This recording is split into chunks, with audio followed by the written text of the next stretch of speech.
for someone exactly like you.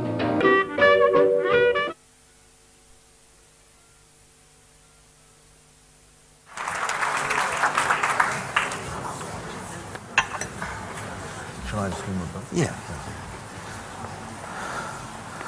Well, ladies and gentlemen, brothers and sisters, comrades, friends, shalom. We don't have a chair, and I'm not going to appoint myself as such, but someone has to start, and it's going to be Martin.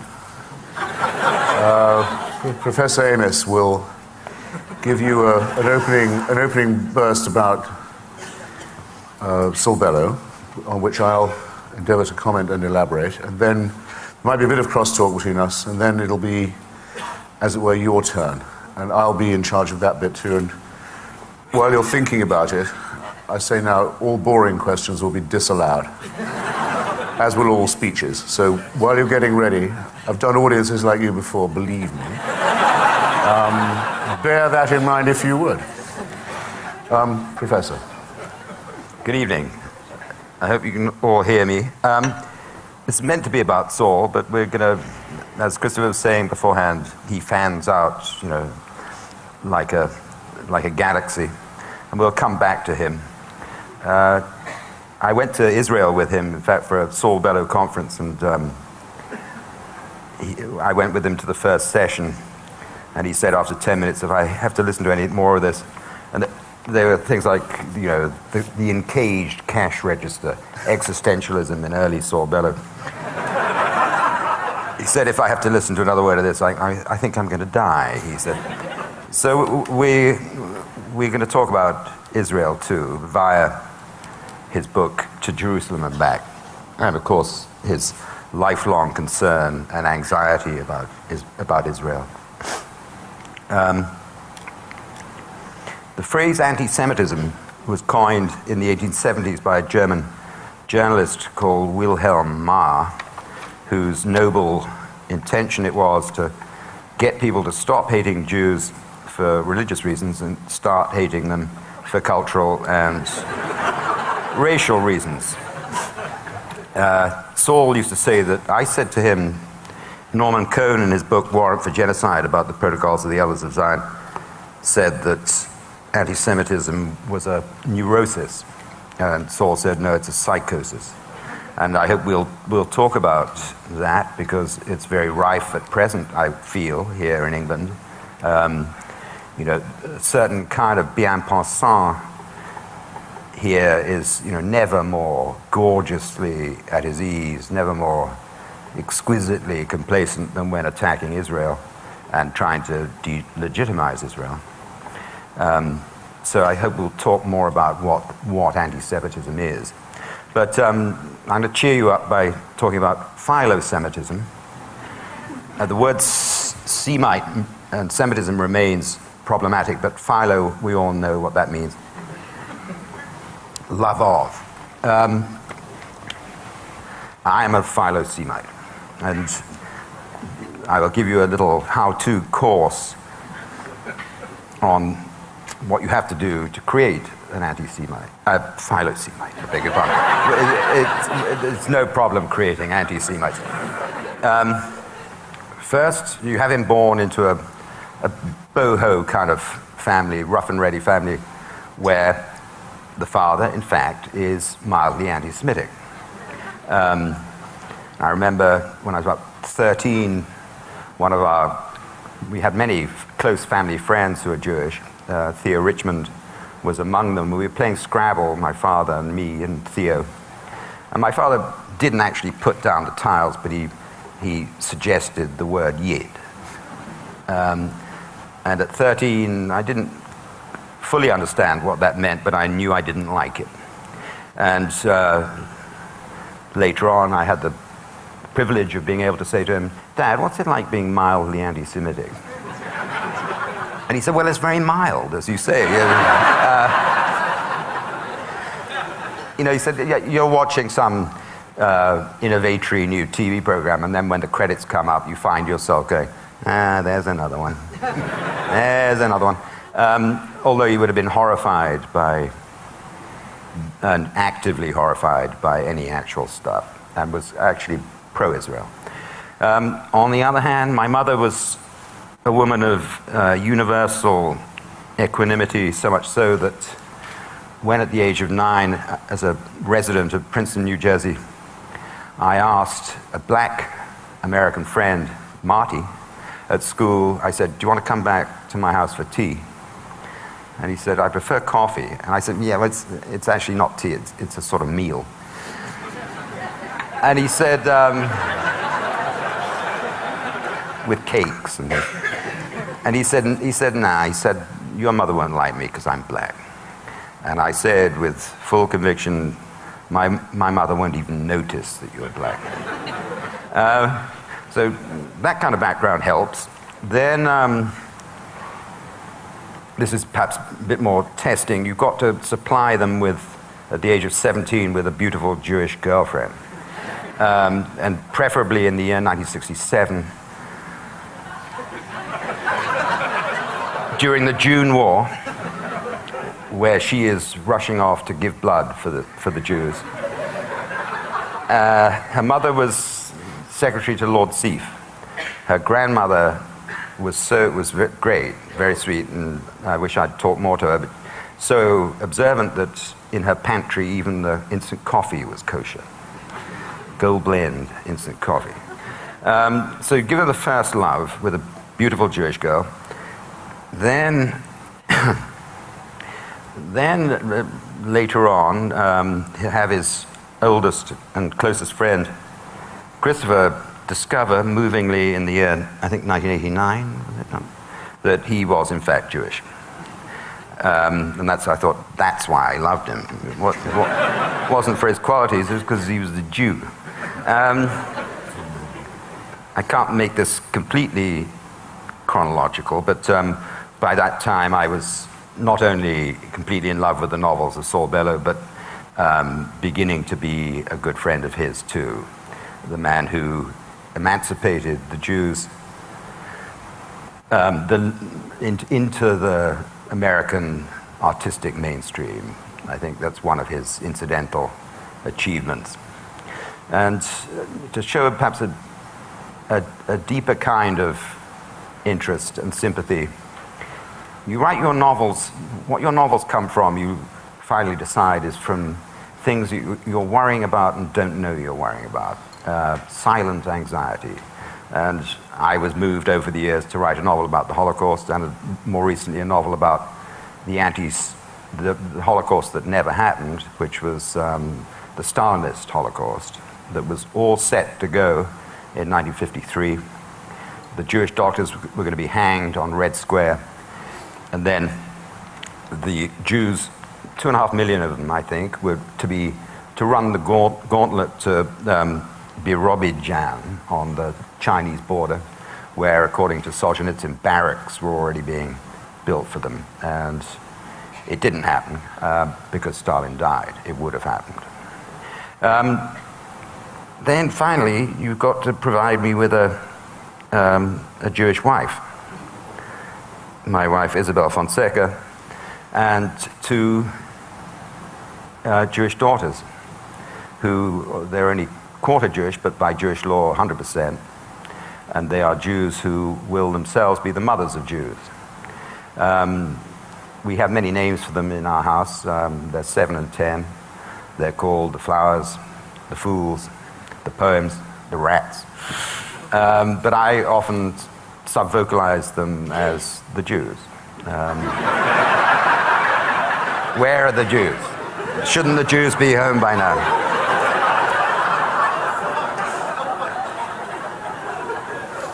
Where are those Jews? Where are those Jews? Those lousy Jews. And it's of great importance to me, and I can't really explain it, but it makes me feel closer to history in a way that I very much value. Now I'm going to read, before we widen out again, I'm going to read a bit of the ending of a Saul Bellow short story called The Old System. And this is not about Israel, this is about assimilated Jews in America. And in this story, Dr. Brown is throughout this longish story, he's very anxious to see his sister, who's dying in hospital, Tina. And she says, they've had a fraudeur for many years, and she says she will see him on her deathbed if he gives her $30,000. Because she feels she was stiffed on an earlier property deal. But then he's finally allowed in, and all the documents are there, and he's supposed to give her the money, and she sweeps it all away. And the ring, her mother's ring, which has been much debate about, is produced. The ring she had taken from Aunt Rose was tied to Tina's wasted finger. She's dying, Tina. Was tied to Tina's wasted finger with dental floss. She held out her hand to the nurse.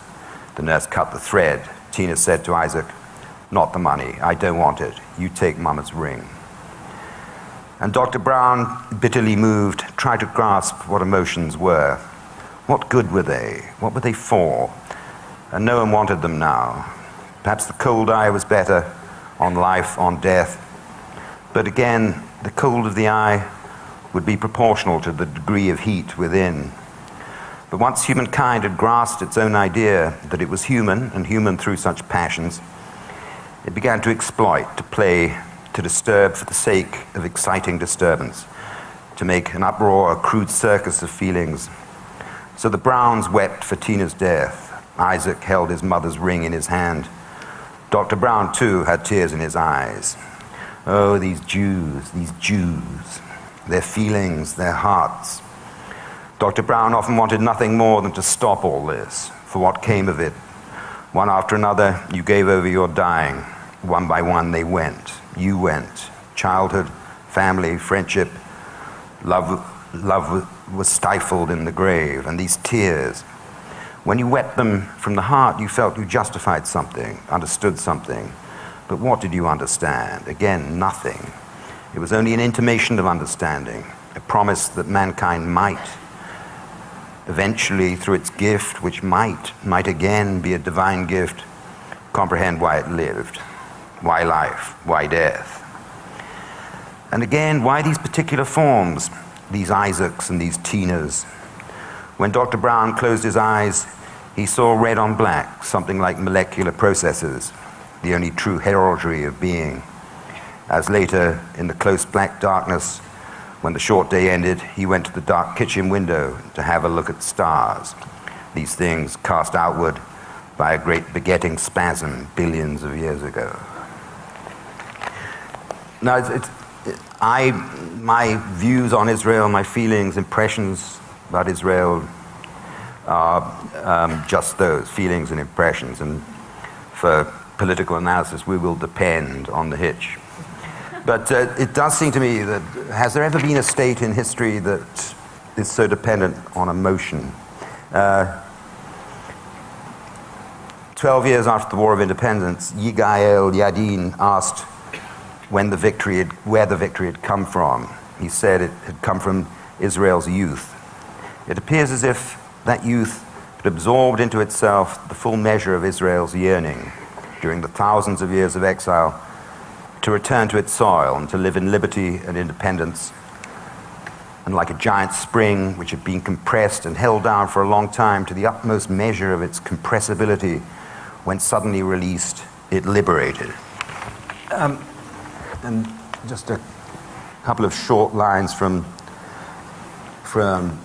Saul's book about Jerusalem, which I think sometimes criticized for not noticing the existence of any non-Jewish Israelis, but I think a book that now seems very prescient and full of very eloquent anxiety. I sometimes think there are two Israels. The real one is territorially insignificant, in fact, 1/6 of 1% of Arab lands. The other, the mental Israel, is immense, a country inestimably important, playing a major role in the world as broad as all history, and perhaps as deep as sleep.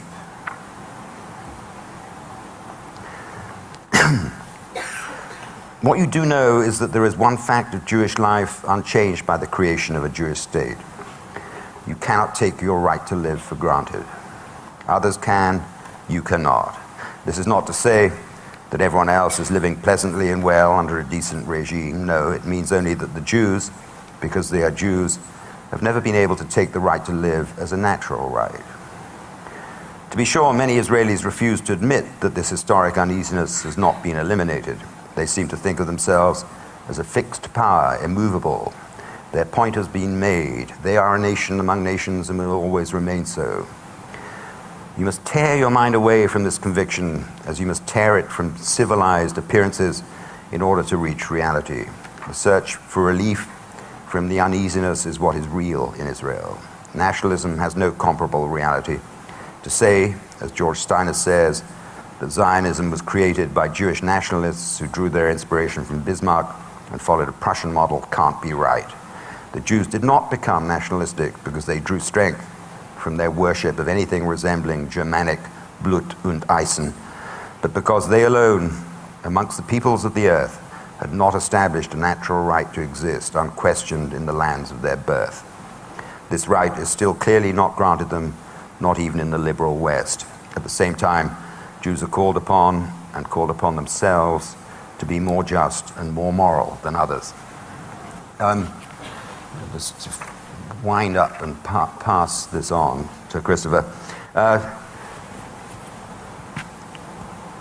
Bernard-Henri Lévy wrote a piece in the New York Times Magazine this last summer saying that when these twirling, spastic rockets from Hamas and Hezbollah land in Israel, of course, they're the focus of intense anxiety, but that anxiety is also forward-looking in that in 10, 20 years, they will be far more sophisticated rockets with different kinds of warheads. And don't you feel sometimes that the crisis that the world is in at the moment is a crisis of mere weaponry or pure weaponry, the weaponization of all grievance? And how long can Israel, born in war and nurtured by siege, as Abba Eban put it, how long can it live this life of intense anxiety? And this has been a summer full of portents, and it was in the pensive setting of Las Vegas in the summer that Christopher and I admitted to a new order of anxiety about the future of Israel. Well, I suppose I also should feel I owe you a statement of my own position on one or two things. I'm coming from the exact opposite end, I think, from the one that Martin began with.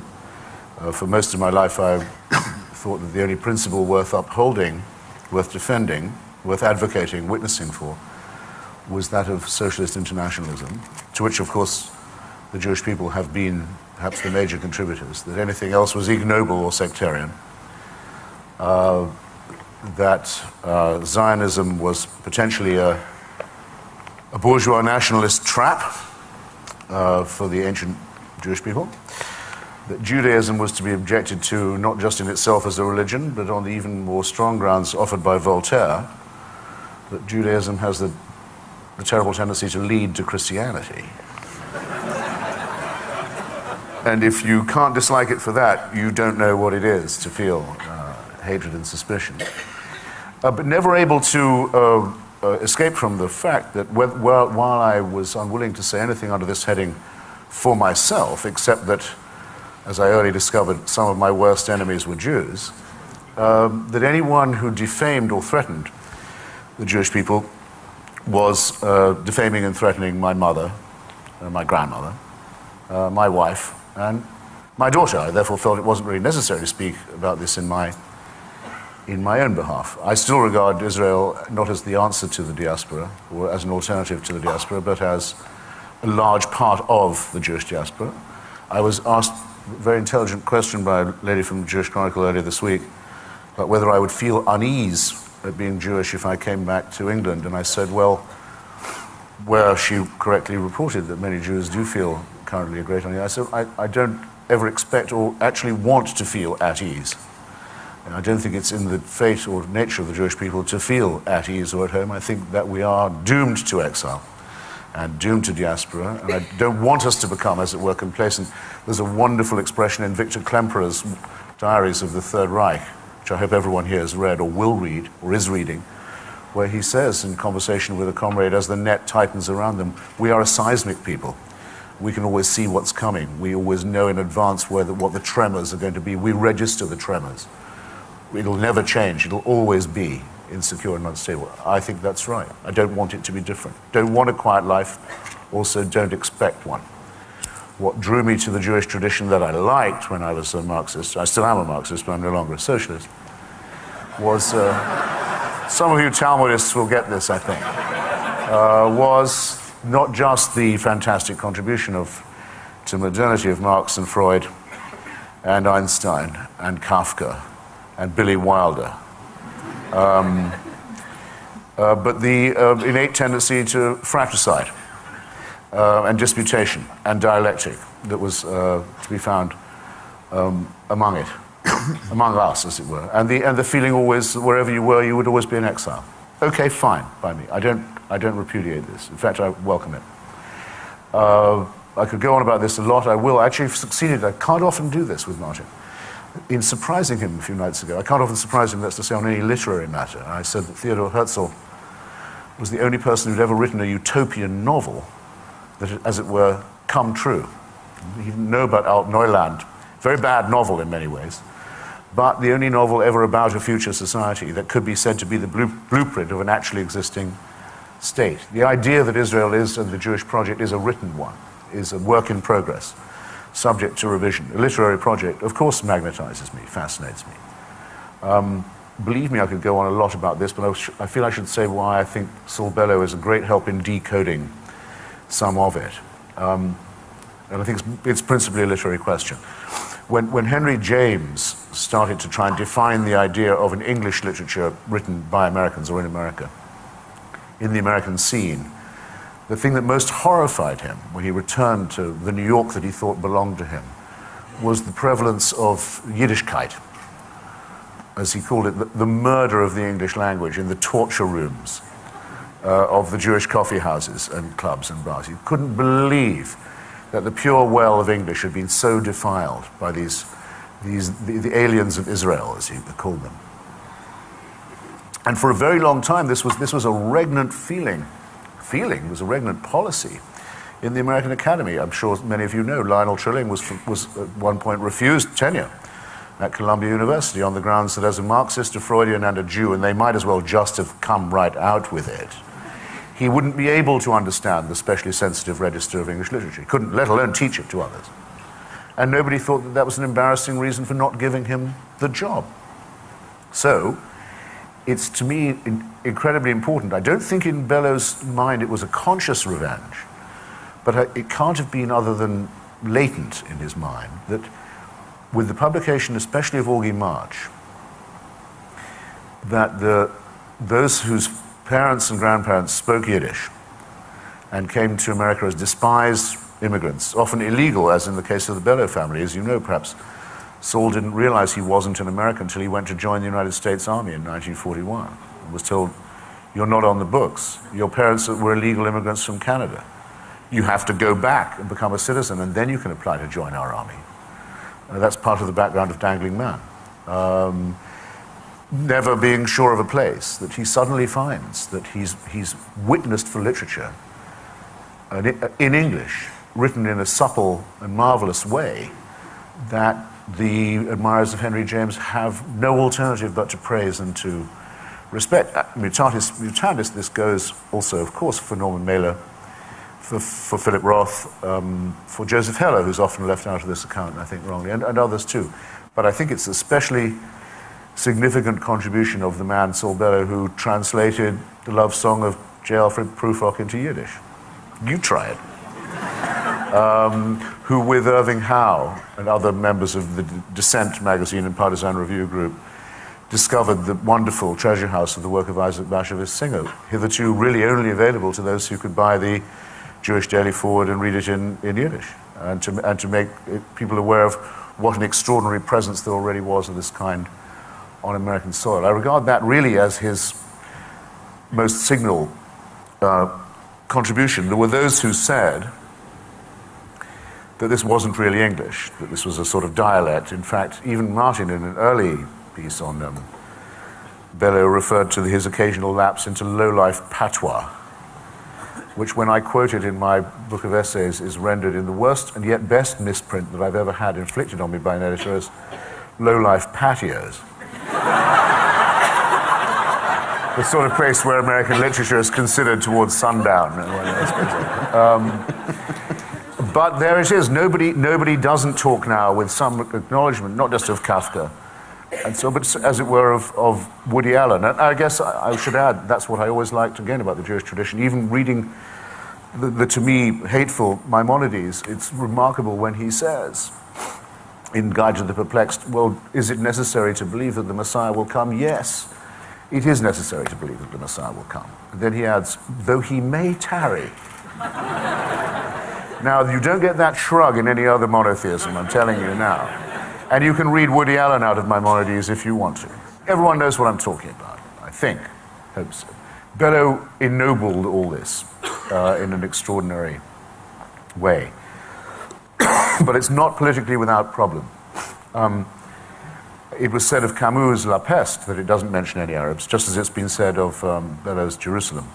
It seemed to me that I had read Mr. Samler's Planet before I read To Jerusalem and Back, and I began to recognize in that and some other of Bellow's writings a sort of allegory of something very disquieting that was emerging in America in the 60s and 70s, which was a rivalry between Jewish Americans and black Americans, especially in New York and in Chicago. Elsewhere too, but particularly there. And that the sense of threat that some Jews were beginning to feel in the school boards and districts of Ocean Hills and Brownsville in Brooklyn and in the south side of Chicago was in a sense replicated through the experience of Teddy Kollek via Ed Koch. If you're following me about this, I can elaborate if you like. In a kind of allegory of black-Jewish rivalry which worried Bellow very much, of which he was, I think it can be easily said, the specially sensitive register. But I thought I saw something possibly menacing to both parties occurring here. I thought it needed to be analyzed. It's even more clarified in because this tendency among Jewish Americans acquired the name of neoconservatism at a very early stage, when I think it was Norman Podhoretz pointed out with his customary grace and tact that American Jews had this is how he put it, the income pattern of Episcopalians and the voting pattern of Puerto Ricans. I think you can tell the sort of tone of voice that's involved there.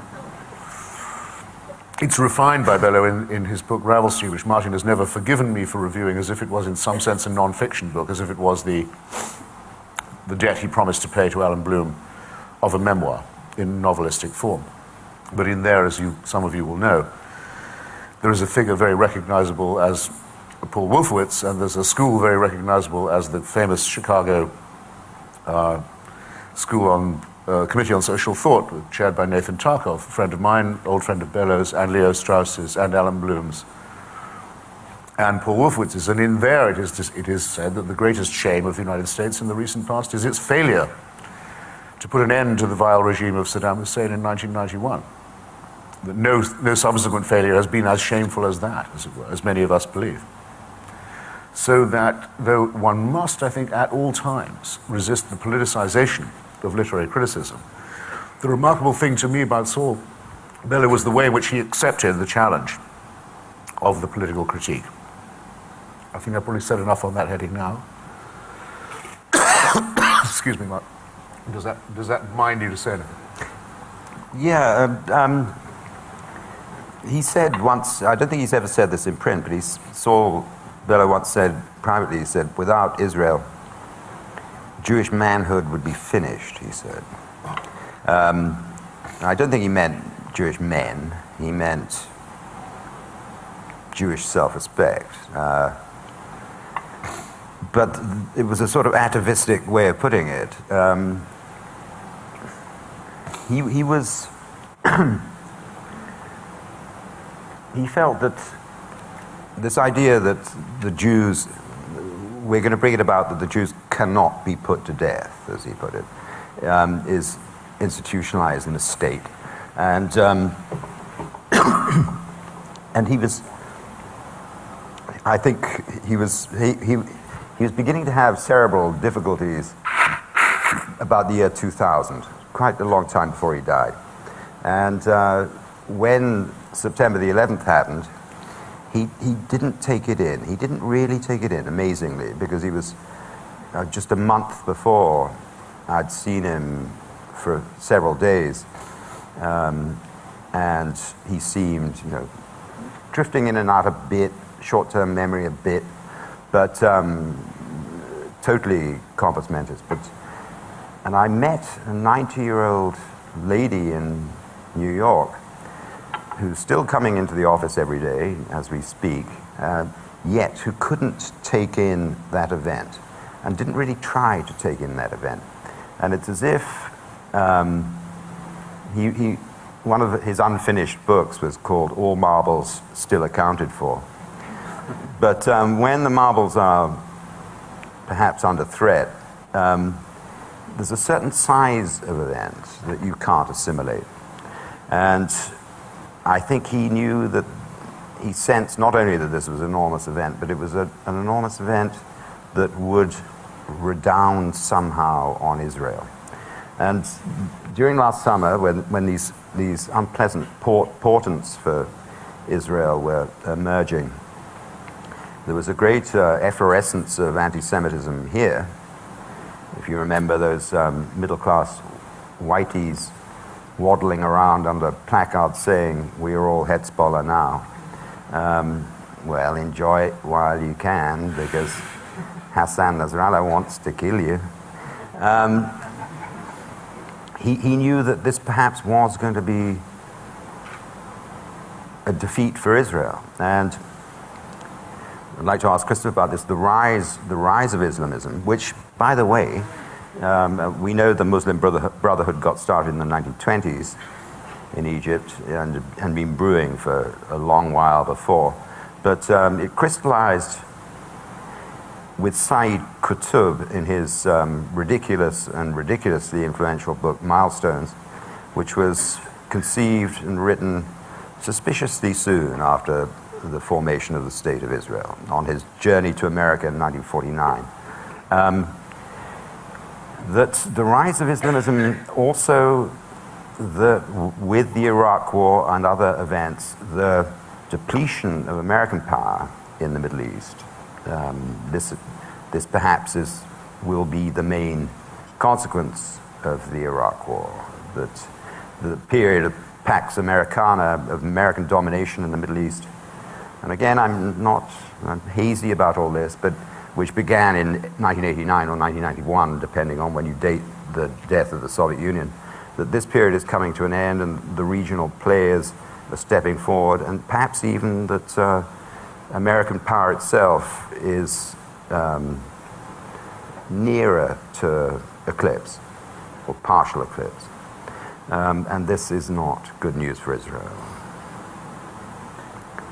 The worst disagreement I had in person with Silvello was about a friend of mine, Edward Said, a co-author of mine. Well, actually, that's rating myself too high. I co-edited a book with him. And at that point, Edward Said was from a Christian family and was an atheist and didn't have a racist nerve in his whole ganglion. But it was just a clash, as it were, between two kinds of nationalism in Palestine. And I would have said at that point that Vello had been overreacting, hadn't been understanding enough about what the Jabotinsky revisionist form of Zionism had done on the West Bank and in Gaza, wasn't willing to concede enough of that, partly because of, indeed, you're quite right about the manhood question. Very, very many American Jews felt that they could look anyone in the eye after 1967. The reputation of Jews as being unmilitary, cowardly, the Luftmensch, as Herzl used to call it, was gone. a slight element of hubris there, I thought.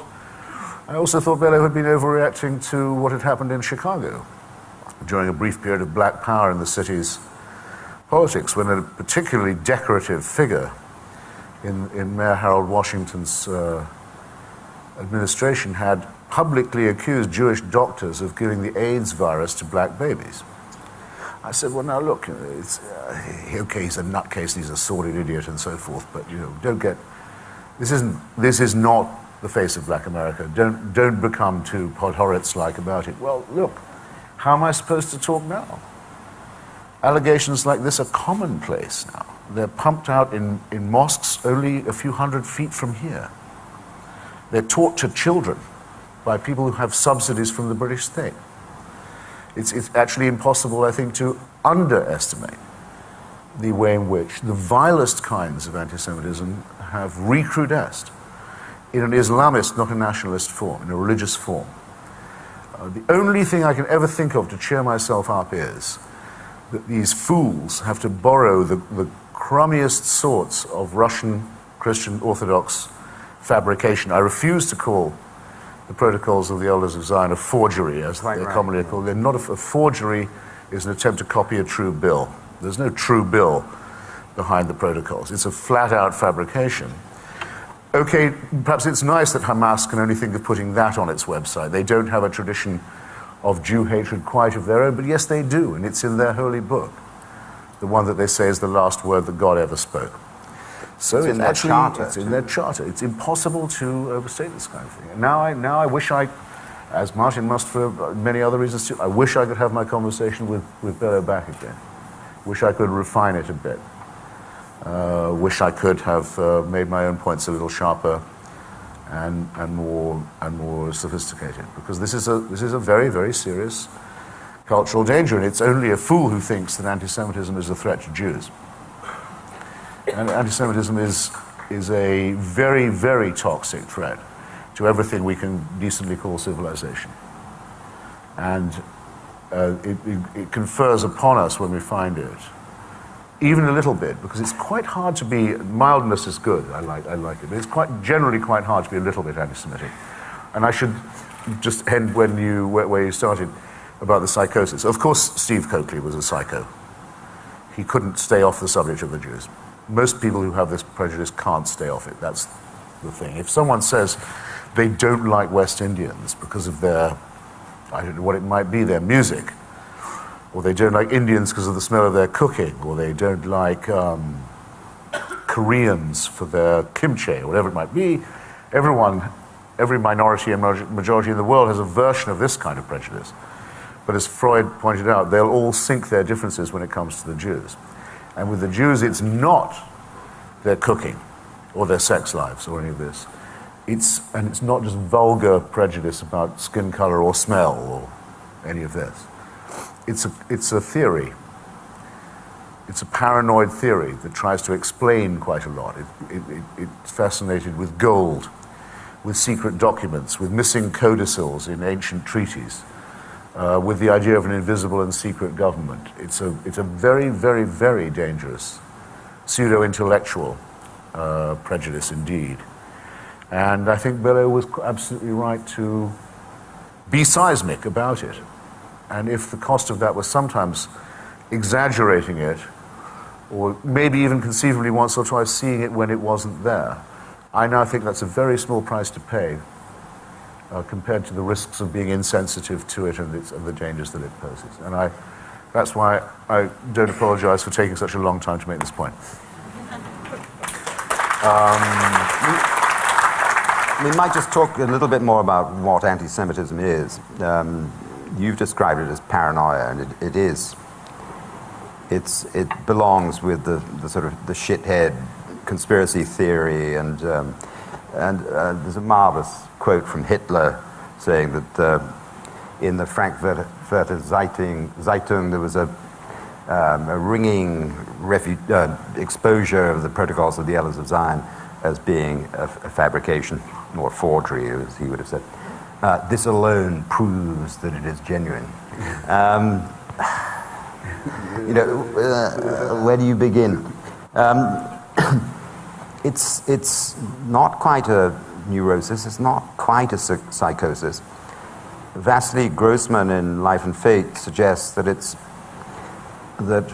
anti-Semitism is like a vast mirror, and it's an ocean of insecurities that, you know, the cruising insecurities in the common mind, for some reason, gravitate towards the Jew as the explanation of and reason for all frustrations. You know, and as you said, and many other people have said, it's the central paradox of it is that you hate the Jews and you think they're insects and all the usual stuff, but you also suspect they're running your life, and they're both, you know, contemptible and all powerful. No, nobody thinks that West Indians are trying to take over Wall Street, for example. I say nothing. I hope no one thinks I'm making a joke at the expense of Jamaicans when I say that. It's just not alleged. People who hate them don't say they're trying to take over the international financial system. I think the thing, my grandmother's origins were in what is now Rochevov, it was then Breslau, had a very simple explanation. She says, "Oh, come on, darling, they're just jealous." Well, Goyim, of course, can be as jealous as they like, but it's the protean nature of it that gets me. If they can't get the Jews for being behind international finance capital, it'll be because they're behind international communism. It's got to be one or the other, but often both. As the Crusaders, long before they got anywhere near Palestine, had burned out every ghetto they came across and blamed the Jews for the Black Plague and poisoning the wells and so forth. Anything you like. The depressing thought about this being that there's something ineradicable about it. My view, as a determined atheist, is that there's something else that's often not mentioned out of politeness, which is the following. There have been several false prophets, including several Jewish false messiahs, as you know, but there are two very well-known false prophets in the shape of Jesus and Muhammad, who have tremendous number of sympathizers around the place one way or another. The only thing these two false prophets and demagogues have in common is this. They first introduced themselves to the local Jewish population, saying they were going to vindicate their prophecies. And after the Jews had had a square look at both of them, they said no. Now, they took the Maimonides view. The Messiah still tarries. There isn't a Christian or a Muslim in the world, or in the history of the world, who wouldn't have given, in theory, everything they had for a little face time with Jesus of Nazareth, or with the Prophet Muhammad. And the only people who did meet these two imposters saw through them right away. You think this is going to be forgiven? You're wrong. But take pride in it. The Jewish people's achievements have almost all taken place since the time of Jewish emancipation from religion. Since the dual emancipation from the ghetto imposed on them by anti-Semites, and since their own emancipation into secularism, the world of Einstein, Freud, Marx, Kafka, and the rest of them. The people who laid the curse of monotheism on the human race in the first place were the first ones to repudiate it, and all of their glories have taken place in that secular diaspora. Well, that's what I think, anyway. And there's no health outside that. There's no redemption. Following prophecies, looking for holy places or holy sites and so on. No. That's a waste of Jewishness, a complete waste of Jewishness to try that. And it will involve you in committing injustices against others, and we are rightly forbidden to do that. It probably can't be, I'll throw it open in a minute, or you will, Hitch. It probably can't be eradicated because we know of the phenomenon of anti-Semitism without Jews. There are places with no Jews at all where anti-Semitism thrives. So it does seem to be, like several other regrettable human traits, just a part of being human, and a despicable part, but a part. So, well, you know, at that point, I think it's possible, bewitched as you are, that insufferable complacency of these two young English golden boys, quasi-Semitic claims. I can't actually see anybody properly, and I don't know if there's a roving mic or not. I'm just going to trust you. Why doesn't someone ask an amusing or intelligent question?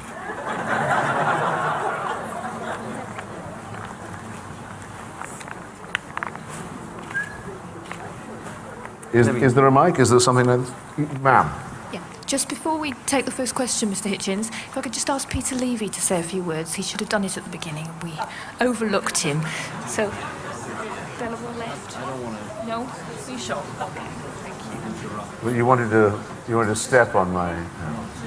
well, no, thank you for... Hi, first of all, I'd just like to say it's really, really wonderful to see you both here and feel really honoured that you're here.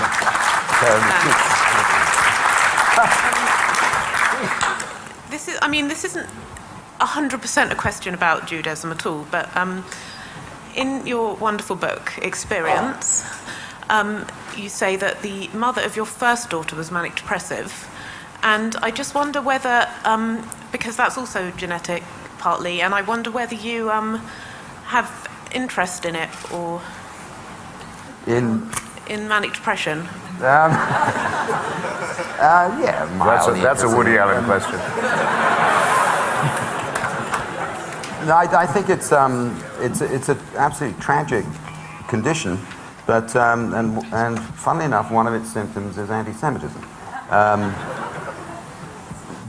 It is. Another of its symptoms is ordering grand pianos and Rolls Royces. And I had a friend whose husband was manic depressive, and she went to the hospital, went to the doctor, and he said, "What's he doing now?" She said, "Rolls Royces." And he said, "Well, it'll be grand pianos next." And she drove home, and there's a grand piano being winched into the house. I think it's yes, of course, he's a winch. It's very humiliating when you start following a kind of schedule of ridiculous behavior, reinforcing the view that insanity is it's not as if you're going to do anything. You're going to be doing these specific things, and nothing seems to be more important than not doing what other people do, not being part of an ideology, not being part of a crowd.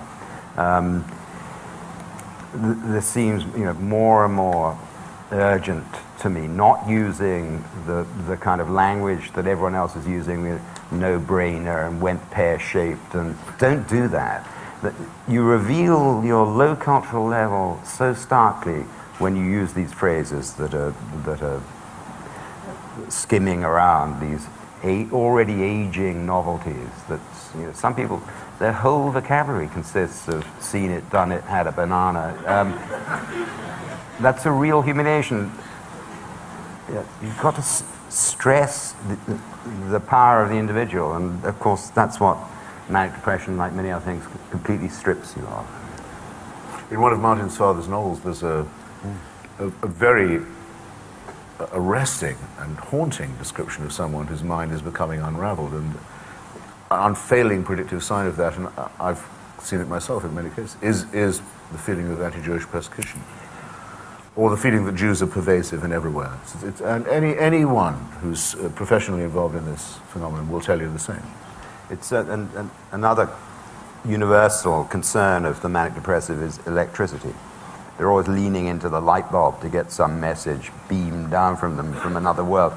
But extraordinary that in this pentagram, Mick Jagger is another element in this. You always think he's trying to be you, or you're trying to be him. Jews, electricity, Mick Jagger, what could be more humiliating? It's quite good company, I mean, if you look at it in the right way. But the fact that the Jews are wired in even to this well-mapped and miserably predictable psychosis is, I think, almost a poeticism, but also again showing us that it is universal and eternal, this terrible recourse in the human mind. Do I see another hand? In the back there. There we are. You said that. Hold on a second. Hello. You said that anti-Semitism is an obsession with people who feel it, but it's also an obsession with fear of it, and analysis of it is also an obsession with Jews. Do you think that Jews should try and avoid identifying themselves through these negative means, and if so, how? I'm not sure I understand the grammar of the question, to be honest with you. Do you understand the meaning of it? What negative identifications are you having bearing in mind? I.e., identifying as Jews through feeling fearful of anti-Semitism. Well, that doesn't make it. It doesn't. I can just tell you for myself. My mother wanted to pass, which is her perfect right to do, as many Jewish people have, especially in England, where it's relatively easy. She didn't want her firstborn son to be given any bother for being the son of a Jewish woman. And in fact, she wanted me to be an English gentleman. You be the judge of how well that worked out. And that's perfectly okay. But my view is, my conclusion from finding out what happened to her and what she wanted and what she got is that in no tone of voice, if the question was asked to me, are you Jewish, would I say no? And I can't imagine what would make me change my mind about that. It's not a matter of going around affirming it or wearing a Star of David or anything of this sort around my neck. Just, I would never say no if I was asked. I don't think that's too much to ask, do you? I think for By the way, can you think of any other minority in the world that has this question in its mind? It's making the point that Saul Bellow was making, or Martin was ventriloquizing from Saul. Polish people don't have this problem. English people, by definition, don't have this problem. Slovaks don't have this problem. Jews do. Why the hell is that? They should keep a low profile and not earn any money and not make any contribution to the arts or the... Stay away from nuclear physics, above all. Yeah. And psychiatry. It's actually said, and this is an extraordinary thought, that the great efflorescence of irrationality around the early decades of the last century was a reaction to the weirdness of science. Hitler and Lenin and Stalin would never use the word reason without putting some insulting adjective in front of it, like cowardly or miserable or abject. That's because Jewish science had shown the essential weirdness of many things about the human condition. Einstein had showed the weirdness of space, Freud the weirdness of human psychology, and that caused a revolt against reason. Absolutely. Sorry, that reminded me of something. I used to be friendly with Jacobo Timmerman, who some of you will have, I hope, heard of and maybe read his book about being the editor of La Opinión, the best paper in Buenos Aires when the fascist dictatorship took over Argentina in the 70s, and he was disappeared, as they used to say in Argentina, desaparecido. And when he gave an account, it's a wonderful book if you haven't read it, Prisoner Without a Name, Cell Without a Number. He gave an account of the way in which he was tortured, not just the methods, but I mean the questioning. And his fascist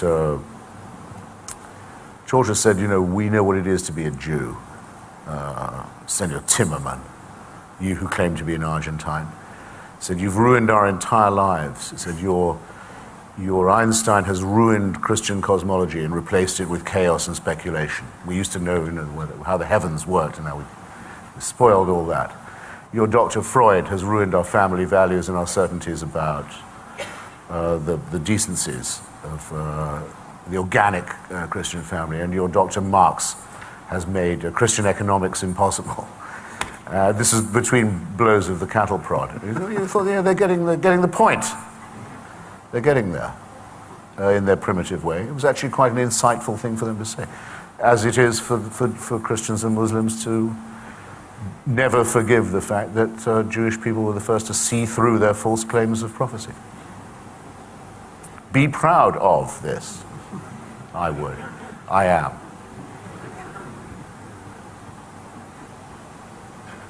I have a question. Comrade, bring it on.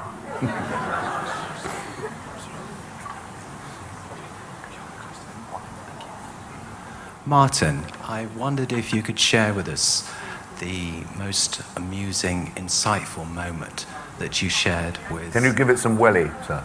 Okay. I wondered, Martin, if you could share with us the most amusing and insightful moment that you shared with Saul Bellow, please. Well, it would be at the expense of the Hitch. And I had to say, bring it on, didn't I? Well, I will do this briefly and tenderly, but I took Christopher to meet Saul in Vermont, Saul and his wife Janice, and we had a very nice drive from Cape Cod to Vermont. Buddy movie. Buddy movie, radio on. And then we got there, and I said on the way, I said, no sinister balls, okay? Which is our code for, you know... Politicizing. Yeah, of making everything suddenly very steely and political. And he said, oh, yeah. And then went into a 4-hour, was it? Fuck off. Blue streak of parrot shit about Israel, and it was. I mean, I can't understand why they didn't hit it off immediately, because they're both Jews, both ex-trots, both rebels above all. But it was one of those antimatter meets matter. And then, as we were sitting over the ruins of the evening, I'm sorry. And Hitch had been defending Edward Said, and he said, whom admittedly Saul called a terrorist. It was by no means, one-sided. And then, but nonetheless, a slight pall over the end of the dinner, and Christopher said, well, I'm sorry if I went on a bit, but Edward Said is a friend of mine, and if I hadn't defended him, I would have felt bad. And then there was a silence, and Saul said, how do you feel now?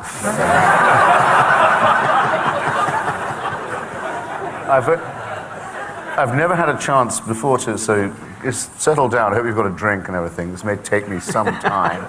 I'll make it terse. You should read Martin's account of this in his wonderful memoir Experience, which I hope is pile high outside the hall, as well as at fine bookstores everywhere. It's the most Rashomon experience of my life, because I read his account of an event, I realize it's exactly true, and exactly true as he recalls it too. I couldn't fault it, except for one tiny thing, which was that... Wrong cigarettes? When he said, look, don't oppress him with politics, I said, don't worry, I won't do that. But although I knew he was a very political man, always had been, and used to be one of the editors of New Politics, used to be very involved in the Trotskyist movement and so on. We had a few handholds. When we arrived, you've forgotten this, but I thought I did you credit. He said to us, he was reminiscing about the time he was hired by Time magazine as a book critic, as a young man. He thought, I've got a job, they're paying me to review books. He arrived at Time magazine, he was told, have you, on his first day at work, have you had your interview with Whittaker Chambers yet?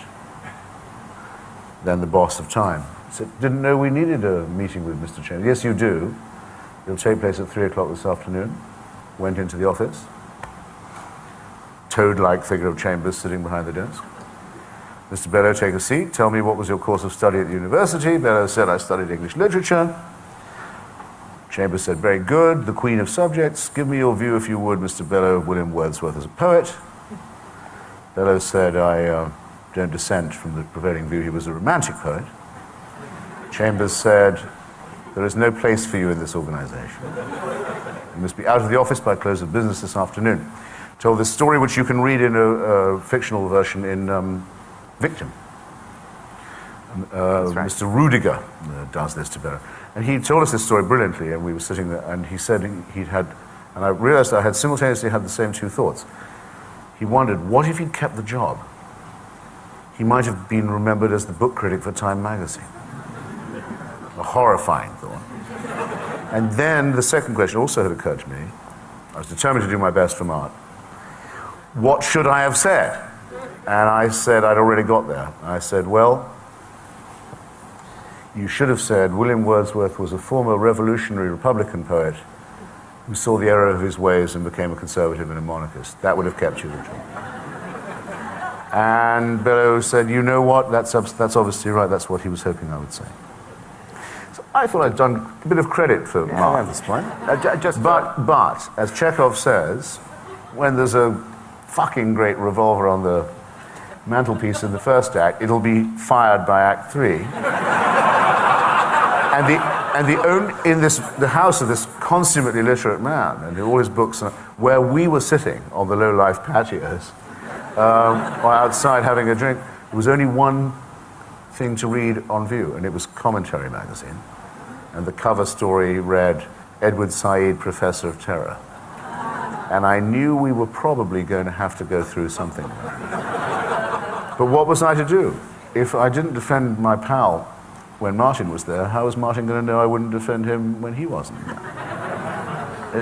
Picture, if you will. Just to wind it up, I rang the next day and I said, so sorry it didn't work out. And Christopher went on a bit, and Saul said, oh, don't worry. He said he was never anything but totally sweet to me. And he said, I get that all the time. And I said, that's what the Hitch said.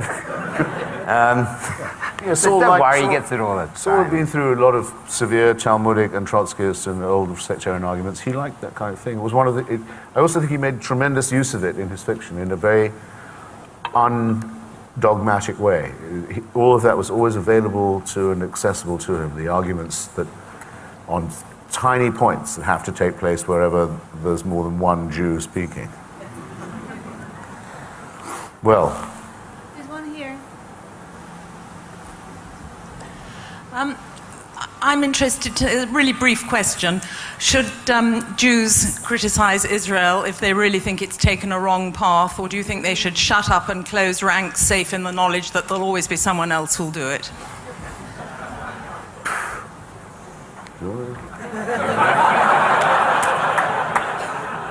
No, I think they should, don't you? Look, there's, that's it? Yeah. I just don't want to step on any of your lines. There is a very old, as you know, Jewish anti-Zionist tradition. I mean, and the only anti-Zionists used to be Jews. The Muslim world didn't know there was an argument going on between Herzl and others.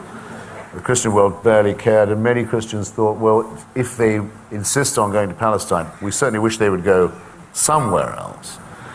Madagascar would be fine, Uganda, and so on. There was a feeling, that's why Arthur Balfour was the great enemy of Jewish immigration to Britain, was the keenest Zionist, and so on and so on. But there was an old Jewish critique that said, this is not going to come to any good.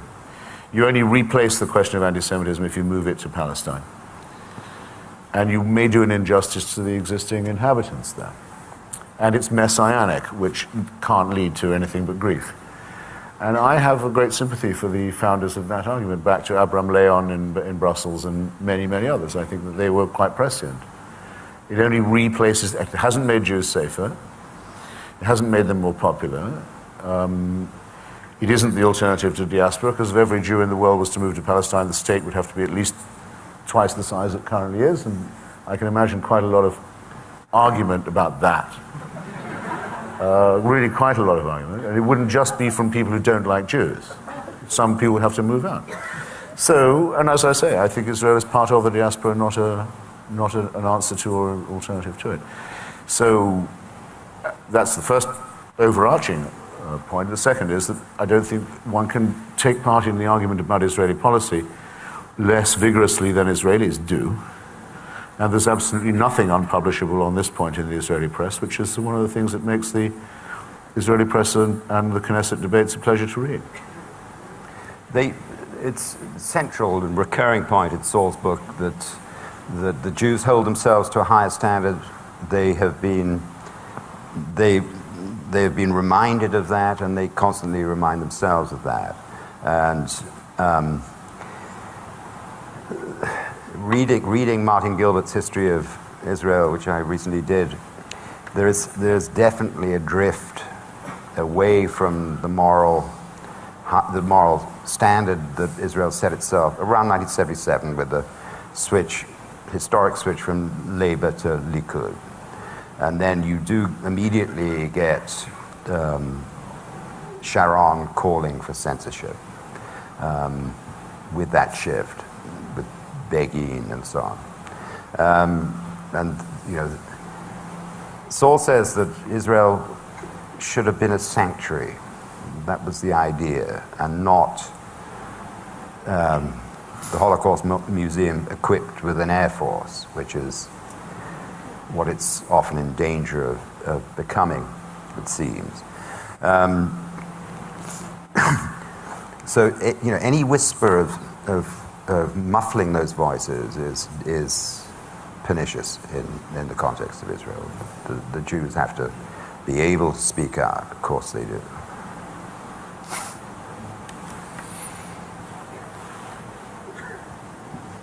Christopher, you said earlier that something... I'll stand up.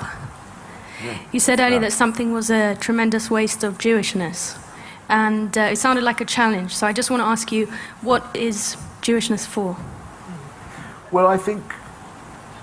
I want to argue against myself. This is a beautiful question. I mean, I want to argue against myself in a way in that I don't think these things are really in the genes, or can be, but there's something in the history and in the culture, the tradition, if you want, that is very reverent for learning, which means almost by definition very insistent on skeptical inquiry, free inquiry, and very aware that there's no such thing as natural justice.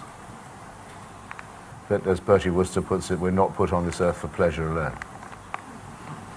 And if you like, some of that is innate. If it isn't innate, it's obviously not genetically innate, it's encultured.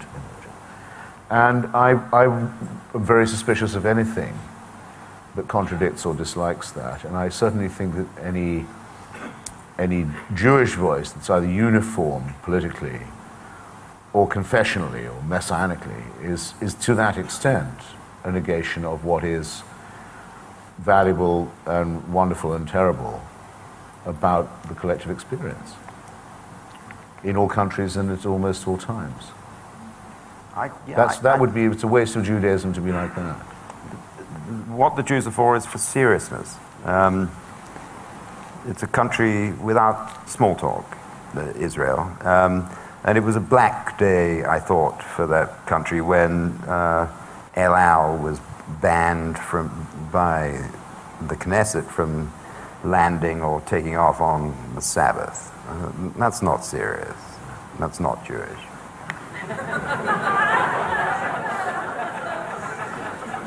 No, we have goyes to do that. Yeah, employ goyes to do that.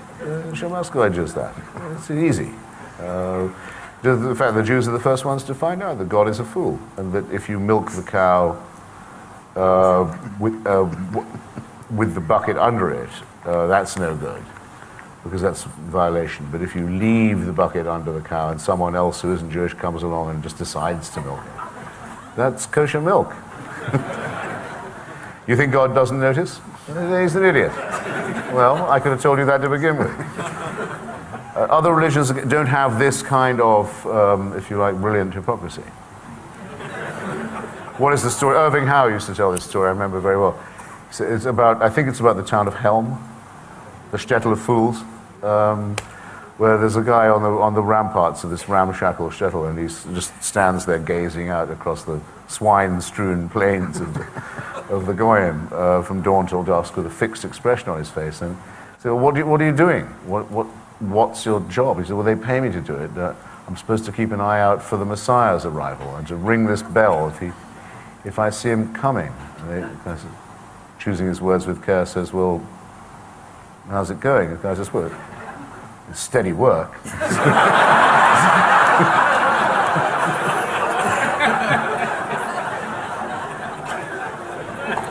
There's a great Israeli rock group, I've forgotten its name now, it had a big hit a few years ago, at the time of the missiles actually, saying, the Messiah is not coming, he's not even going to call.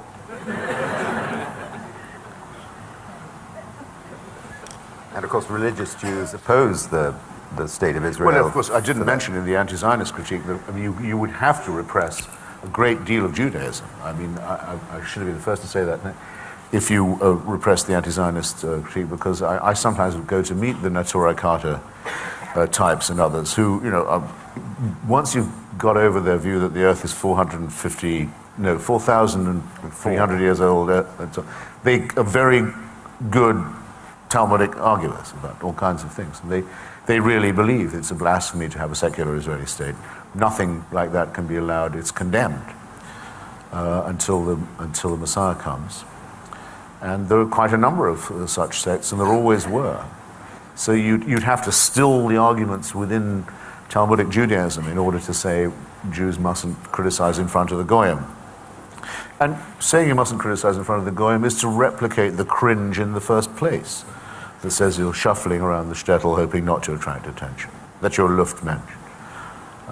So I think that in a way all these questions answer themselves. Sorry.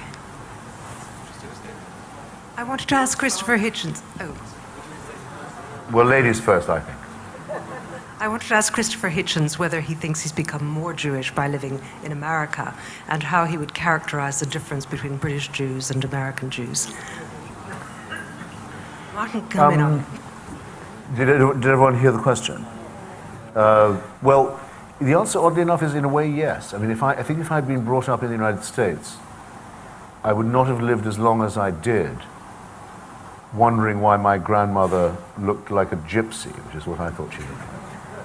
I would have recognized her more swiftly as a Philip Roth character than Dodo, Mrs. Levin, than I did in England, where these things are much more reticently dealt with. Yes, it's a very forward thing, including not just in my favorite city of New York, but my hometown of Washington, D.C. The question of who is and who is not Jewish and what the implications of that are is an everyday, very major frontal discussion. My impression was when I lived here, I haven't done it for a long time, that that's not so much the case. And I don't know which I prefer, by the way. I think I prefer the American.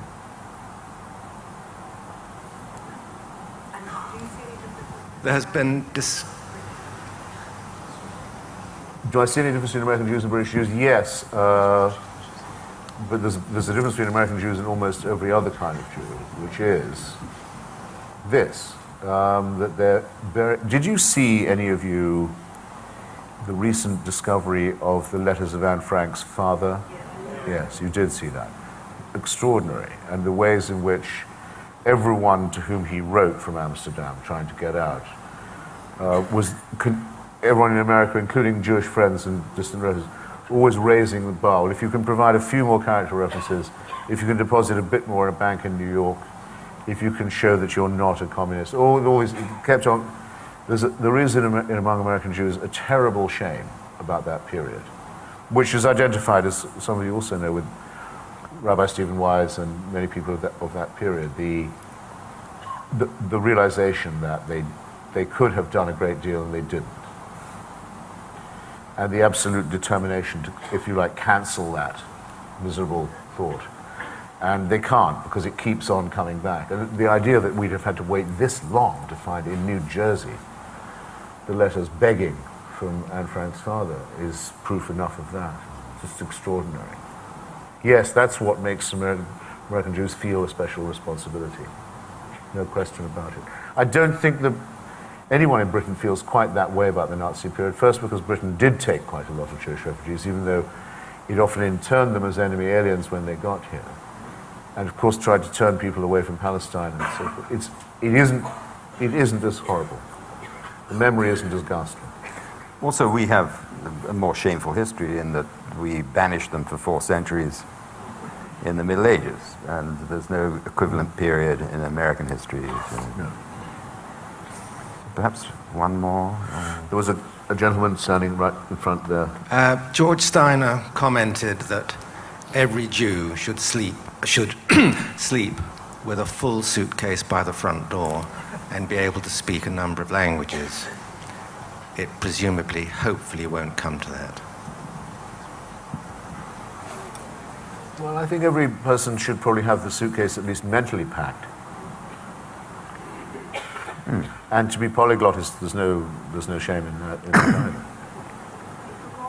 The problem is, where are you going to go with this suitcase? For example, people say to me, well, why are you critical of Zionism? What if, the fascists took over the United States? What if there was a big movement of, what if it all happened? It never has. It'd been a big movement in America, but what if it did? I say, well, I would consider it my duty not to abandon my post and resist, by all means, any challenge of that kind to the American Constitution. I would be ashamed of saying, well, I have another appointment in Hebron while the United States goes under fascism. I mean, I would think that was disgraceful in the first place. In the second place, suppose if I move to Hebron and a nuclear-armed United States is taken over by an anti-Semitic movement, I'm not going to have moved far enough, am I? So if you my doubts about Zionism are, so to speak, existential in that way, but they also involve the question of principle. Would it be right to say, well, you guys live under fascism, I'm going off to the Holy Land? I can't think of a more wasteful attitude towards Jewishness. Philip Roth's novel, The Plot Against America, imagined this, the rise of a fascist administration in America and the marginalization of the Jews as a prelude to sterner measures. But as Clive James ended his review of that book, he said that, as Roth must have felt halfway through the book, that the trouble with the Plot Against America is that America is against the plot. The traditions just aren't there. No, though it's quite noticeable that there are 2 very prominent Americans now who both derive from Charles Lindbergh's America First movement, and both from opposite directions converge as strong opponents of the intervention in Iraq, for example, and American policy in the region. General Pat Buchanan and Gore Vidal both explicitly say that Charles Lindbergh is their political role model. Political role model and hero. A role model is a word I would never use in any other context, I promise you. But it sometimes has to be used. Pat Buchanan says he was brought up to worship as a hero, and Gore Vidal says he was the hero not just of himself, but of the family in which he was brought up, and they were both Gore was old enough to actually be a member of America First.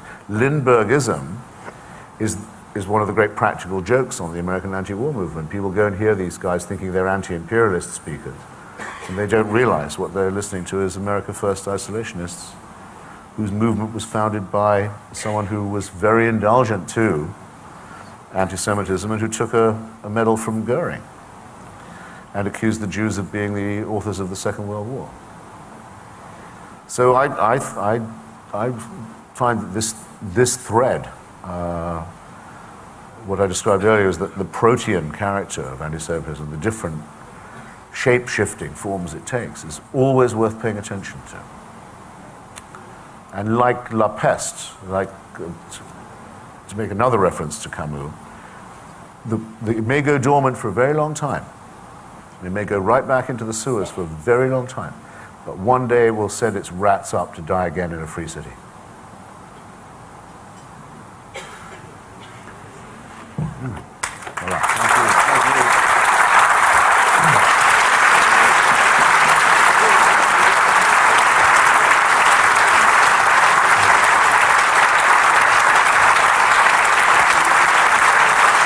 Ladies and gentlemen, thank you very much. Please, I will ask you to remain seated for a few more minutes. We've got a special announcement to make, and Peter Levy, chairman of the JC and our sponsor, would like to personally thank Martin and Christopher and make this special announcement. Thank you. Thank you very much. Firstly, since I'm speaking now, can I, on behalf of everybody and on behalf of the Jewish Chronicle, thank you, Professor Amis, and you, Christopher Hitchens, for a most interesting, enjoyable, and interesting insight into Judaism and the Jewish world. I think that we've been privileged this evening for listening to this dialogue, and very much appreciate your being here. Thank you very much indeed. Thank you.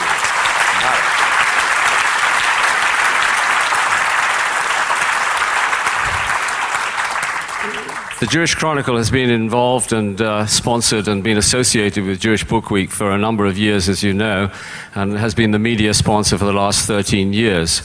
And we've always enjoyed that. This is one of the consistently most successful Jewish cultural events in the calendar for London, and always has a tremendous response and a tremendous audience, and we're delighted to be associated with it. This evening, we are announcing, in conjunction with Jewish Book Week and the Jewish Book Council, the launch of the Chaim Bermant Journalist Prize. Many of you will remember Chaim Bermant as an author and a journalist and a columnist of the Jewish Chronicle for, 40 years or so, whose witty insights into the community and as a chronicler of the day were not to be missed. And anybody who associated themselves with the Jewish Chronicle read Chaim Bermant, and we're delighted this evening that his widow, Judy Bermant, is with us. This prize we're initiating in conjunction with the Jewish Book Week has two parts. One for any journalist, and secondly for young aspiring journalists. This prize will be looked into by a panel of judges, one of whom will be the editor of the Jewish Chronicle, David Rowan. Jonathan Friedland is another, and there are others who will be participating in this. The first submissions will be required by the end of October this year, and all information and details and terms and conditions can be found either on the Jewish Chronicle website or on the Jewish Book Council website, or communicating directly with them. I think it's taken us a long time, Judy, to get to this point, but I think that in memory of Chaim Bermant, this is an appropriate thing to do, and we very much look forward to the interesting responses which we hope to get from it, and hope that it will be worthwhile and beneficial towards journalism generally, and particularly Jewish journalism.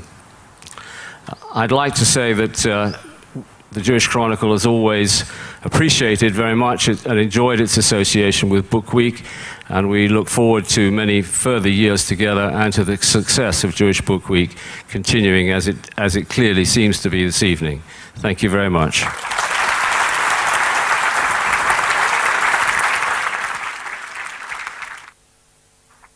Martin and Christopher kindly agreed to sign their books, and they will be signing their books in the book fair over there. Thank you.